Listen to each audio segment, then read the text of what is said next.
आप सभी का खैर मकदम है आपके अपने official YouTube channel chalk and duster academy में एक बार फिर से। और आज आप लोगों के लिए फिर मैं हाजिर हूँ एक नए टॉपिक के साथ जो हमारा यूपीएलटी ग्रेड 2025 के रिगार्डिंग जो है वो एग्ज़ाम आने वाला है, जिसकी एग्ज़ाम डेट आप लोग बखूबी जानते हैं 25 जनवरी 2026 है।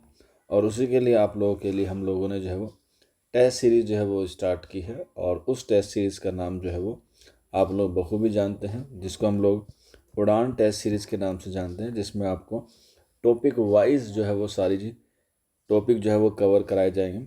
तो उसी में हमारा जो पहला टॉपिक आता है वो आता है हिंद आरियाई की मुख्तसर तारीख़ या कदीम हिंद आरियाई की मुख्तसर तारीख़। यह हम लोग कह सकते हैं उर्दू ज़बान का आगाज़ व इर्तिका।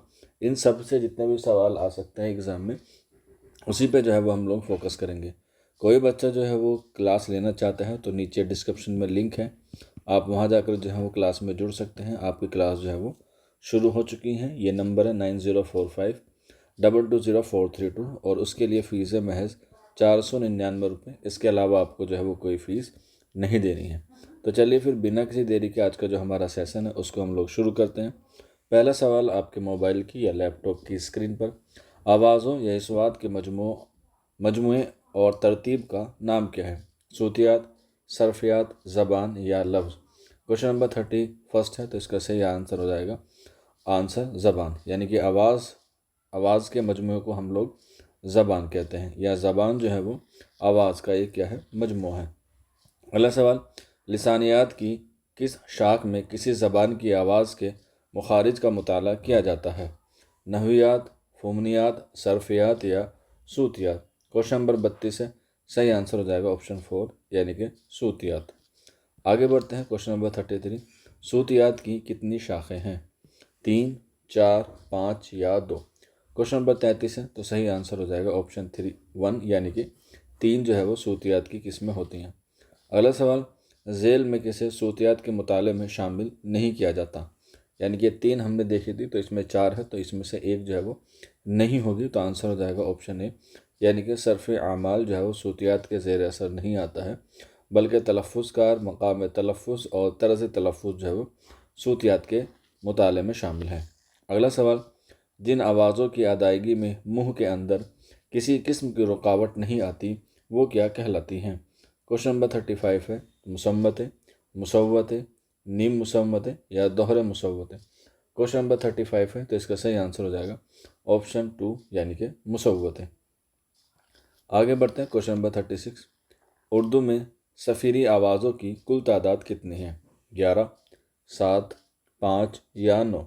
क्वेश्चन नंबर 36 है तो इसका सही आंसर हो जाएगा ऑप्शन 4 यानी कि 9। आगे बढ़ते हैं क्वेश्चन नंबर 37, जिन आवाज़ों की अदायगी में मुंह दहने खौफ से बाहर आती है, बहती हवा में रुकावट पैदा होती है, उन्हें क्या कहते हैं? क्वेश्चन नंबर 37 है तो इसका सही आंसर हो जाएगा ऑप्शन 2 यानी कि उन्हें हम लोग मुसम्मतें कहते हैं, ऑप्शन 2। क्वेश्चन नंबर 38, मुसव्वतों और मुसम्मतों को मजमूई तौर पर क्या कहते हैं? यानी कि जिसे हम लोग वोवल्स और कॉन्सोनेंट कहते हैं, हिंदी में स्वर और व्यंजन कहते हैं, उन्हें उर्दू में जो है मुसव्वतें और मुसम्मतें कहते हैं। तो क्वेश्चन नंबर 38 में सही आंसर हो जाएगा ऑप्शन 2 यानी कि उन्हें सोतिया कहते हैं। आगे बढ़ते हैं क्वेश्चन नंबर 39, जैसे मुसम्मते का एक नाम सही भी है, इसी तरह मुसव्वते का दूसरा नाम क्या है? इसी तरह मुसव्वते का नाम क्या है? हरकत, एराब, सही या इल्लत। क्वेश्चन नंबर 39 है तो आंसर हो जाएगा ऑप्शन 4 यानी कि इल्लत। मुसव्वते को हम लोग जो है वो वोवल्स कहते हैं और मुसम्मते को हम लोग जो है वो कांस्टेंट कहते हैं। और अक्सर एग्ज़ाम में पूछा जाता है कि उर्दू में हुर्फ इल्लत कितने हैं, तो 3 हैं, अलिफ, वाव और या। लेकिन अगर यही पूछे हुर्फ इल्लत शक्ल के एतबार से कितने होते हैं, तो आंसर हो जाएगा 10। वैसे 3 होते हैं, शक्ल ऐड कर दिया जाए तो ये 10 हो जाते हैं। आगे बढ़ते हैं, यूजीसी में कितने सूते रकन हैं? क्वेश्चन नंबर 40 है तो इसका सही आंसर हो जाएगा ऑप्शन 3 यानी कि ऑप्शन 2 3 जो है वो सही आंसर हो जाएगा। अगला सवाल, आग का दरिया में कितने सूते रुकन हैं? क्वेश्चन नंबर 41 है, इसका सही आंसर हो जाएगा ऑप्शन ए यानी कि 4। अगले सवाल की तरफ बढ़ते हैं, उर्दू में कितने हिकारी आवाज़ें हैं? हिकारी आवाज़ आप लोग जानते हैं जिनमें जो है वो हे दो चश्मे जो है वो ऐड किया जाता है, यानी कि बा और हे, यानी कि ये बन जाता है बा। ये होते हैं हमारे हिकारी हर्फ। 11, 9, 10 या 15। क्वेश्चन नंबर 42 है और इसका जो सही आंसर हो जाएगा ऑप्शन ए, यानी कि 11। हालांकि ऑप्शन में अगर 14 होता तो 14 भी जो है वो सही आंसर होता, लेकिन अकॉर्डिंग टू ऑप्शन 11 है। हालांकि हिकारी हर्फ की जो तादाद है वो कितने हैं, 14 हैं। आगे बढ़ते हैं। उर्दू में कितने माकूसी आवाज़ें हैं? क्वेश्चन नंबर 43 है, तो इसका जो सही आंसर हो जाएगा वो हो जाएगा ऑप्शन 2, यानी कि 6। आगे बढ़ते हैं। क्वेश्चन नंबर 44, लिसानियात की किस शाख में इस बात का मुताला किया जाता है कि किसी भी ज़बान में अल्फाज की तश्कील किस तरह होती है और उस ज़बान के अल्फाज आपस में एक दूसरे से किस तरह रिश्ता रखते हैं? ये जो है वो किस में डिसाइड होता है? सूतियात में, सरफियात में, नहवियात में या मानियात में? क्वेश्चन नंबर 44 है, तो सही आंसर हो जाएगा ऑप्शन 2, यानी कि सरफियात। अगला सवाल, झेल में से किसका ताल्लुक सरफियात से नहीं है? तो क्वेश्चन नंबर 45 है, तो आंसर हो जाएगा 4, यानी कि तरतीब का ताल्लुक जो है वो सरफियात से नहीं है। क्वेश्चन नंबर 46 है, झेल में किसका शुमार सरफियात के मुताले के तहत नहीं किया जाता? ऑप्शन ए सरफ तरमीम, ऑप्शन 2 इस्तक़ाक़, ऑप्शन 3 जज़े मुतसल्ली और ऑप्शन 4 तसरीफ़। क्वेश्चन नंबर 46 का आंसर हो जाएगा ऑप्शन 3। आगे बढ़ते हैं अगले सवाल की तरफ। क्वेश्चन नंबर 47 है, लिसानियात के किस शाख में किसी ज़बान के जुमलों की साख्त और जुमलों में लफ्ज़ों के तरतीब के कायदों का मुताला किया जाता है? क्वेश्चन नंबर 47 है, तो इसका जो सही आंसर हो जाएगा ऑप्शन 3, यानी कि नहवियात में जो है वो जुमलों और लफ्ज़ों की तरतीब का कायदे का जो है वो मुताला किया जाता है। क्वेश्चन नंबर 48 है, लिसानियात की किस शाख में किसी ज़बान के अल्फाज और जुमले के मफ़हूम का मुताला किया जाता है? क्वेश्चन नंबर 48 है, तो आंसर हो जाएगा 4, यानी कि मानियात। आगे बढ़ते हैं। क्वेश्चन नंबर 49, उर्दू ज़बान किस रस्मुल ख़त में लिखी जाती है? संस्कृत, रोमन, अरबी फ़ारसी या देवगिरी? क्वेश्चन नंबर 49 है, तो इसका सही आंसर हो जाएगा ऑप्शन 3, अरबी और फ़ारसी। हालांकि इसमें जो है वो ऑप्शन ख़त नस्तालिक भी जो है वो हो सकता था, लेकिन ख़त नस्तालिक नहीं है, तो ऑप्शन 3 भी जो है वो दुरुस्त है। और यहीं पर आपको मालूम हो कि रोमन जो है वो इंग्लिश का रस्मुल ख़त है और देवनागरी जो है वो किसका है, वो हिंदी का है। और रही बात पंजाबी की, तो पंजाबी का जो रस्मुल ख़त होता है वो होता है गुरुमुखी। आगे बढ़ते हैं क्वेश्चन नंबर 50 की तरफ। उर्दू में किस तरह की आवाज़ की तादाद ज़्यादा है?